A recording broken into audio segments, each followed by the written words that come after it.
নমস্কার, আপনারা দেখছেন তকমা নিউজ আর আমি অম্বর ভট্টাচার্য আপনাদের সাথে। আজ মাঝরাতে ফুটবল স্বর্গে পা রাখবেন বিশ্বের অন্যতম কিংবদন্তি ফুটবলার জাদুকর লিওনি মেসি, যার পুরো নাম লিওনি আন্দ্রেস মেসি কুচিত্তিনি। ইতিমধ্যে গোটা শহর মেসি জ্বরে ভুগছে, আর আজকে তার আশাকে কেন্দ্র করে সেজে উঠেছে বাইপাসের ধারে এক পাঁচতারা হোটেল। সামনেই বড়দিন, আর সেই বড়দিনকে স্মরণীয় করে রাখতেই ব্যস্ত এই হোটেলের কর্মীরা।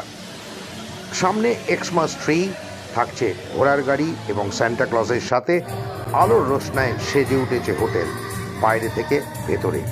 মেসি হোটেলে পা রাখতেই তাকে স্বাগতম জানাবে সান্টা। আগামীকাল 9:30 হোটেলের স্পন্সরদের সাথে এক অনুষ্ঠানে যোগ দেবেন মেসি। সেখান থেকে সোজা চলে আসবেন যুবভারতী স্টেডিয়ামে সকাল 10টায়। উপভোগ করবেন মোহনবাগান অলস্টার বনাম ডায়মন্ড হারবার অলস্টারের প্রদর্শনী ম্যাচ। এরপর 10:30টায় লেক টাউনে নিজের 70 ফুটের মূর্তি উন্মোচন করে আবার ফিরে আসবেন যুবভারতীতে। 11:30টায় শাহরুখ খানের সাথে সাক্ষাৎ করবেন এবং 12টায় মুখ্যমন্ত্রী এবং আরেক অন্যতম কিংবদন্তি সৌরভ গাঙ্গুলির সাথে থাকবেন অভিষেক ব্যানার্জি। রাজকীয় সম্বর্ধনা দেওয়া হবে তাকে।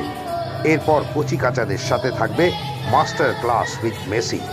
12টা থেকে 12:30 খ্যাতনামাদের সাথে প্রীতি ম্যাচ থাকবে, সম্বর্ধনা এবং আলাপচারিতা।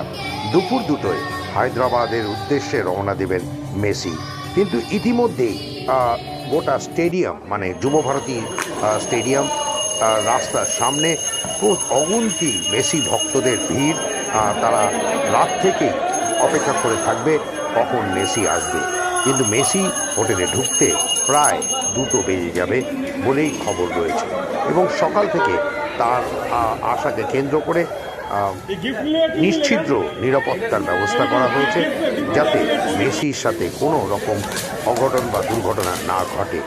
আমরা সেই চিত্র আপনাদের দেখাচ্ছি, সেই বাইপাসের ধারে যে হোটেল রয়েছে যেখানে মেসি রাত কাটাবেন, সেই হোটেল সেজে উঠেছে। দেখতে পাচ্ছেন সান্টা ক্লজ এসে গেছে, ঘোড়ার গাড়ি রয়েছে, বিভিন্ন উপহারের ব্যবস্থা করা হয়েছে। সেখানে উপস্থিত থাকা যারা ফুটবল প্রেমী তাদের সান্টা নিজে উপহার তুলে দেবে। সেই চিত্র দেখতে পাচ্ছেন আপনারা তকমা নিউজের পর্দায়। আগামীকাল আমরা চেষ্টা করব আপনাদের জন্য কিছু মেসি ভিডিও তুলে ধরতে, এবং যাতে আপনারা সরাসরি মেসিকে দেখতে পান তকমা নিউজের পর্দায়। সঙ্গে থাকুন, দেখতে থাকুন তকমা। সকলের আগে খবরের সাথে সবার হাতে তকমা সতর্ক থাকে, সতর্ক রাখে।